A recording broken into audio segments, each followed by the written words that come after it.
தென்மேற்கு வங்கக்கடலில் உருவானது காற்றழுத்த தாழ்வு பகுதி. வானிலை ஆய்வு மையம் அறிவிப்பு. சென்னையில் 5 நாட்களுக்கு கனமழை. வானிலை மையம் எச்சரிக்கை. பாஜகவுடன் இப்போதும் எப்போதும் கூட்டணி இல்லை.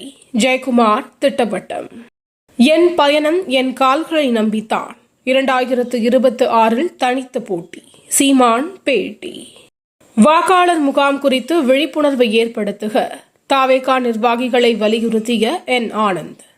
நாகையில் நாம் தமிழர் கட்சியிலிருந்து விலகிய 500க்கும் மேற்பட்ட தொண்டர்கள் விஜயின் தாவேகாவில் இணைந்தனர். தெலுங்கர்கள் குறித்து அவதூறாக பேசிய விவகாரம். முன்ஜாமீன் கோரி நடிகை கஸ்தூரி மனு தாக்கல். தேர்தல் பத்திர நன்கொடையை ஏடிஎம்மாக பயன்படுத்துவது பாஜக தான். செல்வ பெருந்தகை விமர்சனம். தமிழ்நாட்டில் 6 IAS அதிகாரிகள் பணியிட மாற்றம். தமிழக அரசு உத்தரவு. மாணவிகளுக்கு மது கொடுத்து அத்துமீறல். திருச்செந்தூரில் உடற்கல்வி ஆசிரியர் கைது.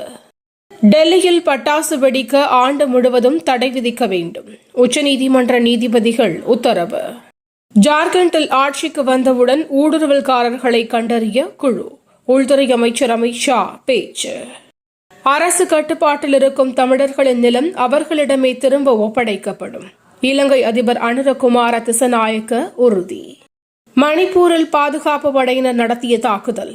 என்கவுண்டரில் 11 பயங்கரவாதிகள் சுட்டுக் கொலை. கியூபாவில் அடுத்தடுத்து இருமுறை சக்தி வாய்ந்த நிலநடுக்கம். பொதுமக்கள் அச்சம்.